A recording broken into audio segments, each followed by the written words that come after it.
ओसड़ी के मिल जा कहीं, मिल जा। बहुत सही भाई, नेपाल आ जाएगा, नेपाल नेपाल नेपाल। तो तुम भी वो बांग्लादेशी की तरह या किसी और मुल्क की तरह असाइलम लेके कहीं और भाग जाओगे। बहुत बड़े शब्द हैं, क्रांति, आंदोलन, लोकतंत्र, डेमोक्रेसी। डेमोक्रेसी खत्म हो गई और इसका एक भद्दा मजाक हमारे आपके सामने जो कुछ दिल्ली में हो रहा है वो मजाक से इतर कुछ नहीं। जब आप इसमें देखेंगे तो आपको यह समझ में आ जाएगा। आप अगर थोड़ा भी चीजों को एसेस कर पा रहे हैं, देख पा रहे हैं, तो आपको यह समझ में आएगा इसमें नुकसान अपना ही है। हमारे ही टैक्स के पैसे से पुलिस वाले की गाड़ी आई है, हमारे ही टैक्स के पैसे से सार्वजनिक बिल्डिंगें बनी है, हमारे ही टैक्स के पैसे से इन पुलिस वालों को भत्ता जाता है, महीना जाता है। आप उनको मार रहे हो, पीट रहे हो। हमारी कहानी का यह हिस्सा असल नहीं है जो हम स्टोरी करने जा रहे हैं। हमने आपको यह बताया ताकि सनद रहे, भूलना मत कि दिल्ली जिसको आंदोलन बताया जा रहा है, उस आंदोलन की आड़ में कुछ लोग करना क्या चाहते हैं। आइए उस असल कहानी पर। हमने आपको कई बार बताया है, भारत का मानचित्र रखिए और ध्यान से देखिए। पाकिस्तान, श्रीलंका, बांग्लादेश, म्यांमार, नेपाल, आपको भारत के इर्द गिर्द एक पैटर्न दिखाई देता है। पैटर्न ये, चुनी गई सरकारों को हटाया जाए। चुनी गई सरकारों को किस कदर हटाया जाए? जैसा राजपक्षे के साथ श्रीलंका में हुआ, शेख हसीना के साथ बांग्लादेश में हुआ, नेपाल में बलेन शाह कैसे जेंजी क्रांति के नाम पर बिठाए गए। आपको क्या लग रहा है यह सब क्यों हो रहा था? भारत के इर्द गिर्द चारों तरफ यही हो रहा है और हमारे यहां नेताओं ने बोलना शुरू कर दिया कि हां ये वाला हमारे यहां भी होना चाहिए। इसमें कांग्रेस के भी नेता हैं, इसमें बाकी पॉलिटिकल पार्टियों के भी नेता हैं। उनको बहुत मजा आ रहा है। उन्होंने नेपाल की संसद को जब जलते देखा तो यहां के लोगों को आनंद आया। उन्होंने कहा कि नेपाल तो भारत में भी होना चाहिए। अपनी बुद्धि, अपनी विवेक का इस्तेमाल करिए। जो लोग आपको आग दिखाकर खुश कर रहे हैं, जो लोग आपको लोकतंत्र, क्रांति जैसे भारी भरकम शब्दों के साथ ये बता रहे हैं कि देखिए क्या सुनहरा बदलाव है नेपाल में, और चूंकि सत्ता बदल रही है तो आपको वो सुनहरा लग रहा है, लेकिन उस सत्ता के बदलाव के साथ नेपाल आज किन परेशानियों में घिरा है वो आपको नहीं बताते। दर्शकों, कल देश की राजधानी में कुछ ऐसा हुआ जो बेहद चौंकाने वाला है और ये हमें आपको सबको डराने वाला है और सचेत करने के लिए ये वीडियो जरूरी है। देश के प्रधानमंत्री के घर के बाहर लीडर ऑफ ऑपोजिशन का धरने पर बैठना, आपको ये अनायास लग रहा है? आपको ये यूं ही लग रहा है? देश का प्रधानमंत्री और वो इलाका हाई सिक्योरिटी जोन और सिक्योरिटी प्रोटोकॉल्स वाला इलाका, वहां कोई रुक नहीं सकता है, परिंदा पर नहीं मार सकता है, और वहां अचानक सैकड़ों लोगों की भीड़, दो राज्यों के मुख्यमंत्री, लीडर ऑफ ऑपोजिशन और कांग्रेस का पूरा मजमा सिक्योरिटी के साथ बैठ जाता है। देश में खबर चलने लगती है कि प्रधानमंत्री के घर के बाहर लीडर ऑफ ऑपोजिशन बैठा हुआ है। अब इस तस्वीर को एक्सप्लेन करते हुए जो हम आपको बता रहे हैं, जो खुद भूतकाल में राहुल गांधी इशारों इशारों में बता चुके हैं। हम नहीं डरते इनसे, ये हमसे बात कर रही है। आंख में आंख नहीं मिला पाता, मैं उसकी आंख में देखता हूं, वो नीचे देखता है। देश को बेच दिया नरेंद्र मोदी ने। ये जो आक्रामकता है, ये जो शब्दों की कहानी है, हमने आपको इसलिए बताया ताकि सनद रहे कि ये जो बैठे हैं वो अचानक यूं ही नहीं बैठे। आप ये सोचो, जंतर मंतर पर प्रोटेस्ट हो रहा है। राहुल गांधी से जब पहले दिन पूछा गया, उस पर राहुल गांधी कुछ बोले ही नहीं, लेकिन अचानक से पता लगता है ये पूरा का पूरा कहानी जो है कि अचानक आखिर कांग्रेस पार्टी ये कैसे तय कर रही है कि वो प्रधानमंत्री के घर के बाहर जाकर बैठेगी। जो कहानी है वो ये कि पहले केवल दो लोगों को पता था, राहुल गांधी और प्रियंका गांधी, और राहुल गांधी और प्रियंका गांधी, खड़गे साहब का जन्मदिन भी था, वहां पर बाकी लोगों को बुलाते हैं और वहीं तय होता है राहुल प्रियंका के पीछे पीछे बाकी लोग अचानक प्रधानमंत्री आवास के बगल वाले बंगले के सामने जाकर पहले वहां बैठते हैं, और जब वहां बैठते हैं उस पुलिस सुरक्षा एजेंसियों को सोचने का मौका ही नहीं मिला कि कांग्रेस ऐसा कुछ प्लान कर रही है जहां हाई सेंसिटिव इलाके में प्रधानमंत्री का घर, वहां जाकर कांग्रेस प्रोटेस्ट करने वाली है। केवल प्रोटेस्ट नहीं, वो देश को कॉल दे रहे थे, वहां बैठकर वो प्रदर्शनकारियों को कॉल दे रहे थे कि ज्यादा से ज्यादा संख्या में यहां आइए। जब तक छात्रों को, युवाओं को न्याय नहीं मिल जाता, कांग्रेस पार्टी, हमारे नेता, हम लोग यहाँ से नहीं हिलने वाले। दिन हो या रात, नरेंद्र मोदी को बाहर आना पड़ेगा। पूरी कांग्रेस पार्टी जो जहाँ है यहाँ आए और धरने पर बैठ जाए। नहीं हिलेंगे जब तक न्याय नहीं मिलेगा। We want justice. मतलब एक खुफिया प्लान जो केवल राहुल गांधी और प्रियंका गांधी अपने मन में रखते हैं, और कांग्रेस कार्यकर्ताओं और सांसदों को लेकर अचानक प्रधानमंत्री के घर के बाहर खड़े हो जाते हैं। आप यह समझ सकते हैं और इस बात की गंभीरता का अंदाजा तब लगाइए कि दुनिया में जिन नेताओं को बहुत जबरदस्त सुरक्षा मिली है, या जो नेता जिनके दुनिया में सबसे ज्यादा दुश्मन है, उनमें से एक है नरेंद्र मोदी। खुदा ना खास्ता कांग्रेस के इस सांसदों और कार्यकर्ताओं वाली भीड़ में कोई ऐसा व्यक्ति जो वाकई में कुछ अनहित करना चाहता है, तो इसकी जिम्मेदारी कौन लेता? जो कॉल कांग्रेस दे रही थी, बार बार वीडियो जारी किया जा रहा था, लोगों को बुलाया जा रहा था, तब अगर वहां लोग आते और दिल्ली ने पिछले 1-1.5 दिनों में जो कुछ देखा है, अगर यह परिस्थिति प्रधानमंत्री आवास के आसपास उत्पन्न होती, तो इसकी जिम्मेदारी कौन लेता? क्योंकि हमने तो देखा है कि जब लाठियां छात्रों पर चल रही थी, तमाम नेता मौज में थे। कोई बर्गर खा रहा था, कोई ट्रक पे बैठा हुआ था, कोई जाकर जेपी नड्डा से मीटिंग कर रहा था। हमारा सीधा सवाल है, क्या नेपाल और बांग्लादेश वाला मॉडल सीधे तौर पर लागू करने की कोशिश की गई, या उसका अभ्यास किया गया? क्या एक फाइनल तस्वीर या फाइनल कहानी से पहले की ये टेस्टिंग है? आप सोचिए कि एक दिन पहले तक भीड़ जो बताई गई कि वो संसद के करीब तक पहुंच गई, ठीक अगले दिन जब जंतर मंतर पर प्रोटेस्ट चालू है, कांग्रेस अचानक प्रधानमंत्री के घर के बाहर चली जाती है। सबसे गजब की बात यह है कि राहुल गांधी पिछले 20-25 दिनों से कहां थे किसी को नहीं पता। अचानक विदेश से आते हैं तब जब देश का मानसून सत्र शुरू हो रहा है, और फिर प्रधानमंत्री के घर के बाहर बैठ जाते हैं कि धरना होगा अनिश्चितकालीन, जब तक प्रधानमंत्री इस्तीफा नहीं देते। दर्शकों, राहुल गांधी जब यहां बैठे प्रधानमंत्री के घर के बाहर, और इस बात की जानकारी जैसे सरकार को हुई, पीओएम में मिनिस्ट्री ऑफ स्टेट है जितेंद्र सिंह, गृह मंत्री अमित शाह ने आनन फानन विदिन 5 मिनट जब यह जानकारी होम मिनिस्ट्री को हुई कि प्रधानमंत्री के आवास के बाहर कांग्रेस नेता ऑपोजिशन जो हैं बैठ गए हैं धरने पर, एमओएस को भेजा गया कि जाके पूछिए क्या बात है। राहुल गांधी की एक मांग थी, मांग ये कि नीट के मुद्दे पर, छात्रों के विषय पर जो कुछ दिल्ली में हुआ, उस पर संसद में चर्चा चाहिए। सरकार इस पर तैयार हो गई, लेकिन फिर राहुल गांधी ने अपनी मांग बदल दी। मांग ये कि चर्चा के साथ साथ अब शिक्षा मंत्री को इस्तीफा भी देना पड़ेगा। उसके बाद होम सेक्रेटरी को भेजते हैं। राहुल गांधी की तरफ से कहा जाता है कि सुनो, ऐसा है, अब होम मिनिस्टर का भी रिजाइन चाहिए, क्योंकि होम मिनिस्टर के कहने पर लाठियां चली। इवन होम सेक्रेटरी तक को कह दिया कि इस्तीफा देना पड़ेगा। सरकार को जब यह लगा कि राहुल गांधी की एक बात मानने के बाद वो हर बार अपनी मांग बदल रहे हैं, जिन लोगों को भी यह लगता है कि धर्मेंद्र प्रधान का इस्तीफा हो जाता तो यह सब नहीं होता जो कुछ दिल्ली में हुआ, आप गलत हैं दोस्त। धर्मेंद्र प्रधान का इस्तीफा हो भी जाता तो यह कॉकरोचों का ड्रामा ऐसे ही चलना था।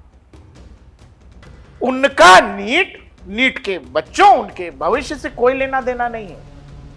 क्योंकि नीट का तो अब कोई मुद्दा असल में बचा ही नहीं है। नीट कोई सब्जेक्ट हो ही नहीं सकता। इसीलिए नहीं हो सकता क्योंकि नीट के पेपर जो हैं वो ऑलरेडी उसके रिजल्ट आ चुके हैं। 20 लाख बच्चे रीपेपर में जाकर के बैठे थे, क्वालिफाइड हुए करीब 11 लाख। ओवरऑल पास परसेंटेज अगर देखेंगे तो 56.05, हाईएस्ट स्कोर 715। जिन बच्चों को नीट का पेपर देना था वो बच्चे नीट का पेपर दे चुके हैं, वो अपने भविष्य की तैयारी में लगे। सरकार के लिए नीट का मैटर क्लोज है। ये जो सड़कों पर आपको भीड़ दिखाई दे रही है, जो छात्रों के नाम पर हो रहा है, जो हुड़दंग आपको दिखाई दे रहा है, आप इसमें जाकर पूछिएगा कि इस बार का एस्पिरेंट कौन है जो नीट के पेपर में शामिल हुआ था। 10, 20, 50, 25 लोग मिल जाएं तो बताइएगा। सरकार लगातार वार्ता की कोशिश कर रही थी, Rahul Gandhi goal post change कर रहे थे। सरकार को समझ में आ गया कि इस बातचीत का कोई फायदा नहीं है। बहरहाल वहां पहुंचने पर हमें श्री राहुल गांधी जी ने ये आग्रह किया कि यदि सरकार संसद में चर्चा के लिए तैयार हो जाती है नीट और उसके साथ संबंधित शिक्षा संबंधित विषयों को लेकर के, तो वो तुरंत अपना धरना समाप्त कर देंगे। सरकार के शीर्ष नेतृत्व से चर्चा हुई और हमें ये कहा गया कि आप सरकार की ओर से उनको आश्वासन दीजिए कि सरकार को कोई आपत्ति नहीं है, सरकार तैयार है संसद में चर्चा करने के लिए, नीट को लेकर के भी, उसके साथ संबंधित विषयों को लेकर के भी, जो आंदोलन है उसको लेकर के भी। हमने जब ये बात वहीं पर राहुल गांधी जी के आगे दोबारा रखी तो बोले कि साहब मुझे तो शिक्षा मंत्री का इस्तीफा भी चाहिए। बड़े अफसोस के साथ कहना पड़ता है, ये बड़ा ही दुर्भाग्यपूर्ण है कि एलओपी का इस प्रकार का व्यवहार रहे कि वो अपने पक्ष को इतनी जल्दी बदलते हैं। और इसका अर्थ ये हुआ कि वो कन्फ्लिक्ट के मूड में है, वो चाहते ही नहीं कि सरकार के साथ सहयोग करके जनहित के विषयों पर चर्चा की जाए या जनहित के विषयों को आगे बढ़ाया जाए। मैंने आपसे कहा कि आंदोलन और अराजकता का फर्क है मेरे भाई, बहुत बारीकी से सोचिएगा। क्यों मैं कह रहा हूं कि ये बांग्लादेश वाला मॉडल है, आपको आगे समझ में आ जाएगा।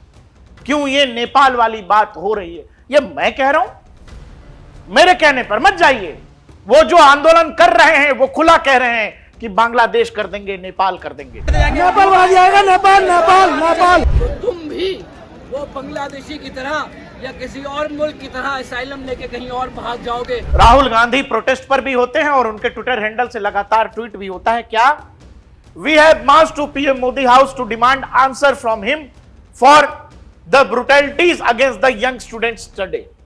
The government doesn't want to take any accountability और does it want to have debate on it in parliament. सरकार पार्लियामेंट में डिबेट के लिए तैयार हो गई थी। आगे सुनिए, PM and HM must resign for destroying the future of Indian youth। घूम फिर के बात वहीं आ गई ना, पीएम को रिजाइन करो। क्यों भाई? पीएम रिजाइन करेंगे, राहुल गांधी प्रधानमंत्री बन जाएंगे। राहुल गांधी 54 से 99 हुए हैं, प्रधानमंत्री कैसे बनेंगे? लेकिन कह रहे हैं कि पीएम को भी हटाओ और एचएम को भी बताओ। इसमें नीट के बच्चों का क्या भला है प्रधानमंत्री के हट जाने से?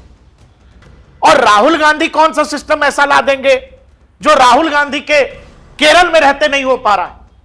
क्योंकि ये अगर छात्रों का मामला है, अगर ये लड़ाई छात्रों की है, तो राहुल गांधी जिस केरल के मिनिस्टर के साथ, चीफ मिनिस्टर के साथ, माफ करिए, धरने पर बैठे हैं, वो चीफ मिनिस्टर और उसकी सरकार और उसका पुलिस केरल में विद्यार्थियों पर वाटर कैनन चला रहा है। केरल के छात्र नहीं है, दिल्ली वाले छात्रों की बड़ी चिंता है। अब इसका फर्क समझिए, केरल में कुछ होता है तो उसको कवर कौन कर रहा है? वो इंटरनेशनल सुर्खियां नहीं बनेगा, वो राष्ट्र की सुर्खियां नहीं बनेगा, राज्य में लोग खबर पढ़ के रह जाएंगे। दिल्ली में कुछ भी होगा वो पूरी दुनिया देखती है। आप ये समझिए, 2 मुख्यमंत्रियों के साथ सिटिंग चीफ मिनिस्टर्स, कर्नाटक के chief minister DK Shivakumar, Kerala के चीफ मिनिस्टर, उसके अलावा तमाम सांसदों के साथ प्रधानमंत्री के आवास के बाहर कांग्रेस देश के लोगों को कॉल दे रही है कि आइए आइए प्रधानमंत्री के घर के बाहर। लगातार वहां से कहा जाता है, देश के छात्र कह रहा हमारा कोई भविष्य नहीं, और इस सरकार के मंत्री कह रहे कि हमारी कुर्सी नहीं जाएगी। दर्शकों, इससे भी जो गजब की चीज है और जो मुझे लगता है कि आपको बिटवीन द लाइंस समझना चाहिए, जो राहुल गांधी कह रहे हैं, हालांकि राहुल गांधी कुछ छुपाते नहीं हो तो कई बार पहले भी बहुत तरीके से कह चुके हैं। राहुल गांधी जो कह रहे हैं छात्रों पर हमला हर भारतीय परिवार पर हमला है, प्रधानमंत्री मोदी को लगता है वो बिना जवाब दिए, बिना किसी नतीजे का सामना किए बच निकलेंगे, नहीं कर पाएंगे इस बार तो बिल्कुल नहीं। यह सब कुछ तब हो रहा है जब राहुल गांधी एंड टीम प्रधानमंत्री के आवास के बाहर बैठी। आगे लिख रहे हैं, मैं हर उस देशभक्त भारतीय से अपील करता हूं जो मानता है छात्रों को न्याय मिलना चाहिए, प्रधानमंत्री आवास के सामने हमारे धरने में शामिल हो। प्रधानमंत्री के आवास वाले धरने में आप पूरे भारतीयों को शामिल होने का कॉल दे रहे हैं। राहुल गांधी ने पूरी कोशिश की कि प्रोटेस्टर्स को जो है वो प्राइम मिनिस्टर के घर की तरफ जो है डायरेक्ट किया जाए, और जब प्रोटेस्ट जो है जंतर मंतर में हो रहा था तो राहुल गांधी जो है क्यों प्राइम मिनिस्टर के घर में की तरफ जो है प्रोटेस्ट को डायरेक्ट करना चाह रहे थे, ये बहुत बड़ी एक कंसर्न की बात है पूरे देश के लिए। प्रधानमंत्री के निवास की गरिमा क्या होती है उनको मालूम है, फिर भी जिस तरह का गैर जिम्मेदाराना उन्होंने आचरण किया है, मैं उसकी बहुत ही भर्त्सना करता हूं। वो सिक्योरिटी जोन है, प्रधानमंत्री की सुरक्षा सबसे महत्वपूर्ण होती है, विपक्ष के नेता की भी होती है, बाकी मंत्रियों की होती है। आप इस तरह से करेंगे, जबरदस्ती बैठ जाएंगे। और आपसे बातचीत की गई, मंत्री जितेंद्र सिंह गए थे, गृह सचिव गए थे, वो गए ठीक है नीट पर बहस हो तो हम तैयार हैं, फिर आप मुकर गए कि मेरी मर्जी। ऐसा नेता प्रतिपक्ष जो अपने ही शर्तों से मुकर जाए, उनके बाद शर्त रखने के बाद भी, तो कहीं ना कहीं मुझे लगता है उनकी अपरिपक्वता स्पष्ट रूप से झलकती है। और मैं कहूँगा कांग्रेस और विपक्ष के साथियों से, हम संसद के पटल पर हर प्रकार के संवाद के लिए तैयार रहते हैं, लेकिन आपकी जो मर्यादाएं तोड़ने की परंपरा बनती जा रही है, जो अराजकतावादी सोच आपके अंदर विकसित हो रहा है, निश्चित रूप से इससे देश कहीं ना कहीं दुखी है। यह सारी कहानी आपको किस दिशा में जाती दिख रही है कि हम खेल में ऐसे नहीं जीत रहे तो हम एम्पायर पर सवाल उठा रहे हैं, मैदान पर सवाल उठा रहे हैं, अब हमको वो भी नहीं करना है। हमको डायरेक्ट ये बताओ कि हम विजेता हैं। ये जो बार बार जीत रहा है इसको हटा दो। नरेंद्र मोदी कोई राहुल गांधी या कांग्रेस की कृपा से प्रधानमंत्री नहीं बने। इस देश के जनता ने, जनमानस ने लोकतांत्रिक तरीके से वोट देकर नरेंद्र मोदी को चुना है। लेकिन बार बार जो, चूंकि आप वोटर हैं तो बार बार आपके बीच लोकतंत्र, हिटलर, डेमोक्रेसी खतरे में है, इन तमाम चीजों का जिक्र आपके मन में इसीलिए बार बार डाला जाता है क्योंकि ह्यूमन बिहेवियर है कि एक झूठ जब किसी के सामने बार बार आता है तो अगर एक समूह है, गांव है, शहर है, तो उसमें कुछ लोग ऐसे होंगे जो उस बात से कन्विंस हो जाएंगे कि हां लोकतंत्र खतरे में। सुबह शाम जो लोग नरेंद्र मोदी को गोली मार रहे हैं, सुबह शाम जो लोग नरेंद्र मोदी को गाली दे रहे हैं, वो आगे से आगे कह रहे हैं नरेंद्र मोदी हिटलर है। आपको पता नहीं है कि जो हिटलर होगा उसने क्या किया। आपको अंदाजा नहीं है कि जितनी बार नरेंद्र मोदी को हिटलर कहा जाता है, तानाशाह कहा जाता है, नरेंद्र मोदी उस तानाशाह शब्द का अगर 10% भी दिखा दे तो आप यकीन करिए कि आपकी आह निकल जाएगी। लेकिन चूंकि डेमोक्रेसी है, आप देश के प्रधानमंत्री को गाली दे रहे हैं, देश के प्रधानमंत्री को अनाप शनाप बोल रहे हैं, और ये बोलते हुए ठीक उसी समय ये भी कहते हैं कि लोकतंत्र ही नहीं है। और कैसा लोकतंत्र चाहिए मेरे भाई? देश के प्रधानमंत्री के आवास के बाहर आंदोलन हो रहा है, लोगों को कॉल दिया जा रहा है, बहुत पीछे मत जाओ, याददाश्त पे जोर डालना पड़ेगा, फिर कोई लिख के चला जाएगा कि ये तो गोदी मीडिया है। सिंपल एक कहानी बताओ मुझे। अभी आपको याद है जब फरवरी के महीने में ईरान अमेरिका का कॉन्फ्लिक्ट चालू हुआ, उससे पहले ईरान में जबरदस्त प्रोटेस्ट हो रहे थे, जबरदस्त प्रोटेस्ट हो रहे थे, और डोनाल्ड ट्रंप अपने यहां से कह रहे थे कि ईरान में रिजीम चेंज हो जाएगा, ईरान में सरकार बदल जाएगी, ईरान में नए लोग आ जाएंगे। शाह पहलवी का परिवार यूएस में बैठकर ट्वीट कर रहा था कि हां हम आ रहे हैं। लेकिन आप जानते हैं कि ईरान में तख्ता पलट क्यों नहीं हुआ? क्योंकि एक तरीका है कि कम से कम जो आबादी है उसका 2-4% तो कम से कम 3% तो सड़कों पर हो, मोबिलाइज हो। नेपाल जैसे देश में या बांग्लादेश जैसे छोटे देश में साधारण आबादी भी सड़कों पर है तो वो आपको क्रांति दिख सकती है। जिस देश की आबादी 150 करोड़ है, या जैसे ईरान है, ईरान एक बड़ी आबादी वाला देश है, वहां जो लोग प्रोटेस्ट कर रहे थे वो किसी सत्ता को बदलने के लिए नाकाफी थे। और यही कारण है कि तमाम सीआईए की ताकत, तमाम प्रोपेगेंडा, नैरेटिव, इन सब के बावजूद भी ईरान में तख्ता पलट नहीं हुआ। आप कभी सोचना कि कोई भी प्रोटेस्ट जब होता है, जो बड़ा प्रोटेस्ट कॉल करते हैं, वो दिल्ली में क्यों करते हैं?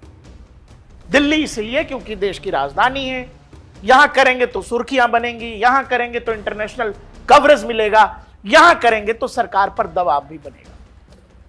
जिन लोगों को यह रहता है कि यहां करेंगे तो मजा आएगा, आप ये विजुअल देखो। ये बीती शाम का वीडियो है जहां कनॉट प्लेस में एक आरएएफ के व्यक्ति को दौड़ाकर भीड़ पीट रही है। आप मुझे ये बताओ, इसको पीटने से नीट के रिजल्ट का क्या लेना देना है? वहां लोग तलवार लहरा रहे हैं।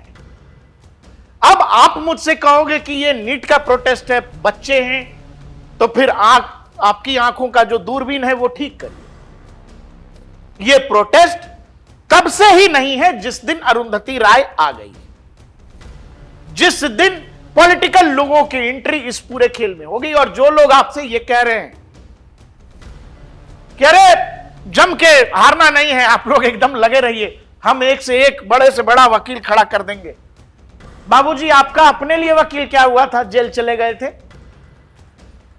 ऐसे लोग आपको भरमा रहे हैं। कल क्या कुछ दिल्ली में करने की कोशिश की गई या उसका अभ्यास है, फ्यूचर में कभी कुछ होगा, यह हमने हमारे पड़ोस में देखा है। यही तो हुआ है राजपक्षे के साथ या फिर शेख हसीना के साथ। प्रधानमंत्री के घर के बाहर प्रोटेस्ट करना है? अरे भाई, संसद भवन में इतना बड़ा परिसर है, करिए प्रोटेस्ट। जंतर मंतर पर लोग महीनों से बैठे हैं। लेकिन यह एक मैसेजिंग है दोस्त, आप ये समझना। वो जो भी लोग इसके पीछे हैं वो बतला रहे हैं भारत की सुरक्षा एजेंसियों को, भारत के होम मिनिस्टर को, एनएसए अजीत डोभाल को, प्रधानमंत्री नरेंद्र मोदी को।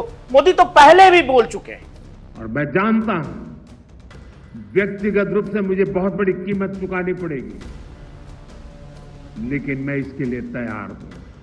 प्रधानमंत्री नरेंद्र मोदी ये इशारा बहुत बार कर चुके हैं कि वो जब डेमोक्रेटिक तरीके से, लोकतांत्रिक तरीके से आम जनमानस का विश्वास नहीं जीत पा रहे हैं तो उनके पास यही रास्ता है। जहां करोड़ों लोगों के वोट से एक प्रधानमंत्री व्यक्ति बना है, उसको वो कुछ हजार कुछ लाख वोट से, वोट माफ करिए, भीड़ से जो सड़कों पर उत्पात करेगी, दंगा करेगी, उसका भय दिखाकर देश में तख्ता पलट करना चाहते हैं। पीयूष पद्माकर हैं, इंडिया टीवी के संपादक हैं। इन्होंने सिलसिलेवार जो कल कुछ हुआ और कैसे कांग्रेस पार्टी प्रोटेस्ट करने को तैयार हुई, कैसे प्रधानमंत्री के आवास तक पहुंचे, कैसे सुरक्षा एजेंसियों को चकमा देने की तैयारी थी और कैसे वहां पर भीड़ जुटाने की तैयारी थी, यह पूरा सिलसिलेवार तरीके से पीयूष पद्माकर ने लिखा है। पीयूष लिखते हैं, राहुल गांधी ने कैसे प्लान किया। संसद स्थगित हो चुकी थी, कांग्रेस के सांसदों को कहा गया दोपहर 3 बजे कांग्रेस अध्यक्ष मल्लिकार्जुन खड़गे के घर पहुंचे। कर्नाटक के मुख्यमंत्री मंत्रिमंडल विस्तार के सिलसिले में दिल्ली आए थे, उन्हें भी खड़गे के घर बुलाया गया। कांग्रेस अध्यक्ष का जन्मदिन है, यह कहकर केरल के मुख्यमंत्री को भी बुलावा भेजा गया। दोपहर 3 बजे राहुल गांधी ने अचानक अनाउंस किया, फ्लैश प्रोटेस्ट करेंगे। खड़गे का केक कटना है, इसीलिए 2 न्यूज एजेंसी के कैमरामैन को अंदर बुलाकर रखा गया था। वो भी साथ चल पड़े। राहुल और प्रियंका के पास 2 मिनट का वक्त था। खड़गे के घर 10 राजाजी मार्ग के आगे गोल चक्कर है और फिर आगे प्रधानमंत्री के घर का आउटगेट है। राहुल और प्रियंका फटाफट वहां पहुंच गए और धरना शुरू हो गया। आगे लिखते हैं, निशाना नरेंद्र मोदी का घर, पहला चैप्टर, नेपाल, बांग्लादेश और फिर हिंदुस्तान। प्रधानमंत्री आवास के बाहर जो हुआ वो फ्लैश प्रोटेस्ट नहीं लगा, इससे कुछ बड़ा था। संसद के अंदर कहीं जगह है नेता विपक्ष और कांग्रेस के सांसदों को धरना करना था तो वो संसद के अंदर भी कर सकते थे, जो मैं बोल रहा था आपसे। लेकिन संसद से चुपचाप निकलकर प्रधानमंत्री के घर के ठीक बगल का सरकारी बंगला ढूंढा गया। पुलिस को शक ना हो इसलिए एक बुजुर्ग नेता के बर्थडे का दिन चुना गया। पुलिस और सरकारी एजेंसियां भांप न पाए इसलिए नेताओं और समर्थकों को जन्मदिन मनाने के नाम पर बुलाया गया। मीडिया को भी यही कहा गया केक कटने वाला है, आ जाइए। बात लीक न हो इसलिए फोन तक अलग रखवाए गए। और फिर अचानक राहुल गांधी, प्रियंका गांधी और उनके 2-3 लोगों को ही सही बात पता थी। पूरा ऑपरेशन बहुत सोच समझकर, लोकेशन देखकर प्लान किया गया था। 3 बजे से 3:25 तक लोगों को इकट्ठा किया गया। फिर प्रधानमंत्री का आउट गेट चुना गया, एक ऐसी जगह जिसे हाई सिक्योरिटी जोन कहा जाता है। यहां रुकना भी मना होता है। लेकिन सपने में भी पुलिस नहीं सोच सकती थी कि देश के नेता विपक्ष खुद सारी परंपरा तोड़ते हुए प्रधानमंत्री के घर के दरवाजे तक आकर बैठ जाएंगे। मंत्री का इस्तीफा लेकर आओ, यह डिमांड प्रधानमंत्री के घर के गेट पर आकर दी गई। राहुल, प्रियंका, ये सारे नेता खुद सिक्योरिटी के साथ आए थे। देश के 2 राज्यों के चीफ मिनिस्टर भी थे। 20 से ज्यादा सांसदों को वहां जमा किया गया था। सोचिए, पुलिस बात कर रही थी, नेता सुन नहीं रहे थे, मंत्री मना रहे थे, राहुल मान नहीं रहे थे। देखते देखते सीधे प्रधानमंत्री के घर पहुंचने की कॉल दे दी गई। ठीक ऐसा ही तो पड़ोस में हुआ था। पीयूष बांग्लादेश की बात कर रहे हैं। आगे लिखते हैं, मोदी के खिलाफ सबसे खतरनाक साजिश चैप्टर 1। क्रोनोलॉजी समझिए। टारगेट पर प्रधानमंत्री हैं। 30 घंटे में 2 बार कोशिश हुई है। जैसे बांग्लादेश में हुआ ठीक वैसी ही कोशिश। सरकार की एजेंसियों के पास पुष्ट इनपुट आया है। जेनजी के नाम पर कुछ नेता 18 से 30 साल के लोगों को भड़काना चाहते हैं। राहुल गांधी के लिखे लाइनों पर गौर करिए। मोदी बिना किसी नतीजे का सामना किए बच निकलेंगे? इस बार तो बिल्कुल नहीं। इसका मतलब साफ है, प्रधानमंत्री के घर के बाहर भीड़ को बुलाया जा रहा है। ओपन कॉल, खुली धमकी सीधी दी जा रही है। पुलिस की तरफ से बार बार संयम दिखाया गया। नेता अच्छी तरह जानते हैं प्रधानमंत्री घर के बाहर पुलिस सख्ती नहीं करना चाहेगी, लेकिन कुछ नेता ऐसा ही चाहते हैं। याद कीजिए, इस तरह का प्रयोग पड़ोस के देश में कुछ महीने पहले किया गया था। नतीजा क्या था हम देख चुके हैं। राहुल उसी नतीजे की बात कर रहे हैं क्या? पीयूष आगे लिखते हैं, मोदी के घर के गेट पर राहुल गांधी के 200 मिनट। राहुल मांग कैसे बदलते रहे। डिबेट पर सरकार मान गई तो राहुल ने कहा शिक्षा मंत्री का इस्तीफा लाओ। फिर राहुल ने होम सेक्रेटरी से कह दिया होम मिनिस्टर को रिजाइन करने बोलो। इसके बाद सरकार ने राहुल को मनाना बंद कर दिया। यह लीडर ऑफ अपोजिशन का व्यवहार है। आपको इसमें कहां नीट, कहां छात्र, कहां बच्चों का भविष्य दिखाई दे रहा है? कुछ लोग आपके साफ मन, आपकी उम्र, जिस उम्र में शायद आप त्वरित फैसला करते हैं, आपको जोश देता है भीड़ में नारे लगाना, भीड़ में गाली गलौज करना, पत्थर उठाना। आपके इस गुस्से का या आपकी इस उम्र का कुछ लोग फायदा उठाना चाहते हैं। और जीवन भर गुरु क्या है ना, बता दे रहा हूं। दिल्ली में लगा है एआई कैमरा।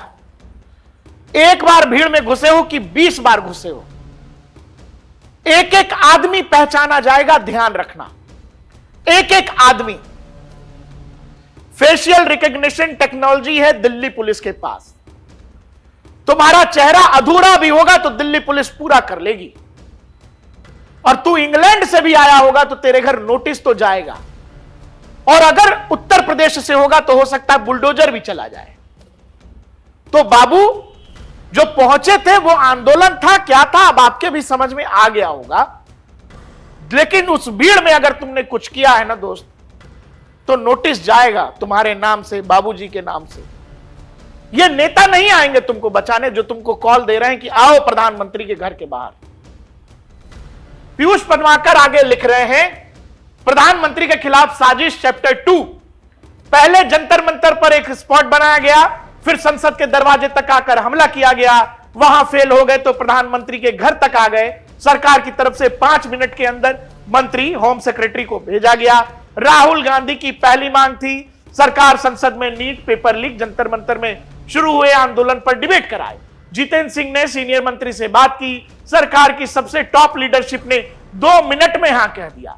राहुल गांधी, समझिएगा, सबसे टॉप लीडरशिप का मतलब है अमित शाह होम मिनिस्ट्री से बात हो रही है। आगे कह रहे हैं राहुल गांधी की मांग मान ली गई थी, फिर भी राहुल अड़ गए। समझिए इरादा क्या होगा। राहुल की पहली मांग सरकार ने 2 मिनट में मांग ली, तो राहुल ने एक और मांग कर दी। राहुल इसके बाद शिक्षा मंत्री का इस्तीफा मांगने लगे। सोचिए, प्रधानमंत्री के घर के दरवाजे पर 2 मुख्यमंत्री और दलबल के साथ पहुंचे राहुल मंत्री का इस्तीफा मांग रहे हैं। उनकी पहली मांग मान ली गई तो दूसरी मांग शुरू कर दी। यह शुद्ध पॉलिटिकल ब्लैकमेल जैसा तो नहीं है। राहुल को सरकार की तरफ से कहा गया वो सीनियर लीडर हैं, अपनी बात से उन्हें ही मुकरना शोभा नहीं देता। गृह सचिव ने राहुल को समझाया तो राहुल बोले मेरी मर्जी, मैं चाहे जहां बैठूं। लोकेशन ध्यान रखिए, राहुल गांधी जिस जगह बैठे प्रधानमंत्री आवास का वो आउटगेट है। प्रधानमंत्री इसी रास्ते से निकलते हैं। सरकार और एजेंसियों को शक हुआ प्रधानमंत्री के घर को घेरने का मकसद सिर्फ धरना नहीं, कुछ और हो सकता है। मोदी के विरोधियों के दिमाग में क्या नेपाल और बांग्लादेश चल रहा है? मोदी के खिलाफ क्रोनोलॉजी 22 जुलाई चैप्टर 1 छत्रसाल स्टेडियम के सीढ़ियों पर बैठकर Rahul Gandhi. This morning I went and met the speaker of the Lok Sabha and I said to him that it was important that we be allowed to debate what happened to the students the day before. The speaker said he needed to take permission from the government, but it was very clear to us in the hours after that there was no interest in the government of having a debate. तो हमने decision लिया कि हम prime minister के घर के सामने जाके धरना करें और जो स्टूडेंट्स की इशू है, जो देश के लिए सबसे जरूरी इशू है और जो उनके खिलाफ किया गया है, वो हम नेशनल अटेंशन में लाएं और प्राइम मिनिस्टर का घर के सामने जाके करें। पीयूष लिख रहे हैं छत्रसाल स्टेडियम की सीढ़ियों पर बैठे राहुल गांधी। राहुल के एक करीबी ने बताया पुलिस के साथ झड़प में राहुल गांधी का एक जूता प्रधानमंत्री के घर के बाहर रह गया। पीएम हाउस के बाहर अचानक प्रोटेस्ट के बाद राहुल का आइडिया नंबर 2, हिरासत में वीडियो बनाओ। राहुल के 2 सहयोगी हमेशा जो साथ चलते हैं, लोग बताते हैं विद्यार्थी इशू पर राहुल सबसे ज्यादा विद्यार्थी और अलंकार की सुनते हैं। 2 लोग हैं, इन्होंने नाम नहीं बताया है, अंदाजा एक दिया है। लोग बताते हैं अब आरजी की टीम की एसओपी है। यह एसओपी का मतलब स्टैंडर्ड ऑपरेटिंग प्रोसीजर। राहुल जब भी बोलेंगे अपने कैमरे पर बोलेंगे, यूं ही बाइट नहीं दे। तो राहुल गांधी बोले और क्या बोले समझ लीजिए, जो हमने आपको सुनवाया। राहुल गांधी की डिमांड अब धर्मेंद्र प्रधान से आगे बढ़ गई। अब वो होम मिनिस्टर अमित शाह का भी इस्तीफा मांग रहे हैं। यह सब एक पूरी क्रोनोलॉजी का हिस्सा है। पहले शिक्षा मंत्री, फिर गृह मंत्री, फिर प्रधानमंत्री। जैसे पड़ोस के 2 देशों में हुआ, कुछ वैसा ही प्लेबुक, वोट से नहीं तो चोट से सत्ता हासिल करने की कवायद। अब सीधे ताकत से सत्ता तक पहुंचने की तैयारी है। कांग्रेस, कॉकरोच पार्टी और आम आदमी पार्टी में होड़ लगी है। बाकी पार्टियों की पहली पसंद कांग्रेस ही है, इसलिए जो नेता जंतर मंतर पर जाते हैं उनको बाद में राहुल के पास आना पड़ता है। एक कैंप ने मान लिया है 2026 में ही कुछ करना है। उसी स्क्रिप्ट के हिसाब से वनडे मैच की तरह गेम खेला जाएगा। एक एक करके एक एक मंत्री पर अटैक, एक एक मंत्री के खिलाफ ऑपरेशन और फिर अंत में टारगेट नरेंद्र मोदी, देश के प्रधानमंत्री। वरिष्ठ पत्रकार हैं अमन चोपड़ा, लिख रहे हैं 3 पॉइंट्स में समझिए। राहुल गांधी तो कह चुके हैं इंडियन स्टेट से लड़ने की बात, वो पहले ही कर चुके हैं। कह रहे हैं इंडियन स्टेट से लड़ने का ऐलान करने वाले राहुल गांधी का पीएम आवास के बाहर धरना डेमोक्रेसी के लिए डेंजरस प्रेसिडेंट है। आगे लिख रहे हैं लोकतंत्र की अति देश की क्षति है। आंदोलन के नाम पर अराजकता का लाइसेंस गलत है। आज सुबह राहुल का धरना कॉकरोच आंदोलन पर कांग्रेस का हिट है। आगे हैं शहजाद जय हिंद, शहजाद पूनावाला। इन्होंने कुछ प्रश्न पूछे हैं। नेता बीजेपी के हैं लेकिन इनके कुछ प्रश्न हैं। Why the complete silence on Punjab pharmacy paper leak? Why credit war by AAP and Congress leaders?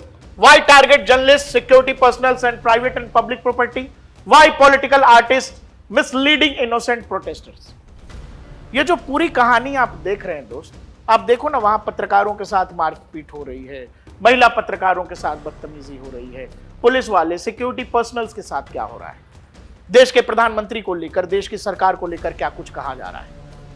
आंदोलन में संवाद एक रास्ता होता है, लेकिन ये गाली गलौज, ये मारपीट, ये उत्पात, आपको लगता है कि इसके बाद बातचीत कोई रास्ता सरकार के पास है? सरकार के पास क्या रास्ता है? और जिन लोगों को ये अब भी प्रोटेस्ट लग रहा है, आपको सोचने की जरूरत है, थोड़ा सा पलटिए, क्योंकि जिन बच्चों के लिए ये हो रहा है, जिनके सवाल पर ये हो रहा है, जो वो कह रहे हैं कि हम बच्चों के लिए कर रहे हैं, वो बच्चे जाकर के कॉलेजों में एडमिशन कैसे लें, किस कॉलेज में एडमिशन होगा, किस में नहीं होगा, वो अब उसकी तैयारी है।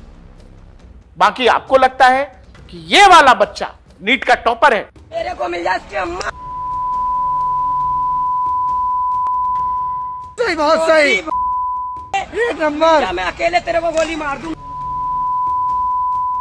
ओकड़ी के मिल जा, कहीं मिल जा। बहुत सही भाई। ऐसे सैकड़ों हजारों वीडियोस हैं और इस तरह के लोग उस कथित प्रोटेस्ट में पहुंचे। सही या गलत, अच्छा या बुरा, जो होगा ना हम सबके साथ होगा। और एक बात ये याद रखिएगा कि जब घर में लड़ाई होती है, आपकी नाराजगी होती है, तो आप अपने घर को आग नहीं लगाते, अपने माता पिता के साथ बदतमीजी नहीं करते, अपने माता पिता को गाली गलौज नहीं करते। बातचीत का रास्ता ही निकलता है घर में भी। अगर इस देश को अपना घर मानते हैं तो मानिए, ये जो पथराव, ये जो आगजनी, ये जो गाड़ियों को पलटना, प्रधानमंत्री को गाली देना, ये तो कहीं से कोई रास्ता नहीं है। और जिन लोगों को भी ये लगता है कि वो नेपाल, बांग्लादेश कर लेंगे, मेरे भाई एक नाम है, याद रखना, अजीत डोभाल। वो आदमी देश का राष्ट्रीय सुरक्षा सलाहकार है। देखते रहिए DNP इंडिया, हर खबर भरोसे के साथ।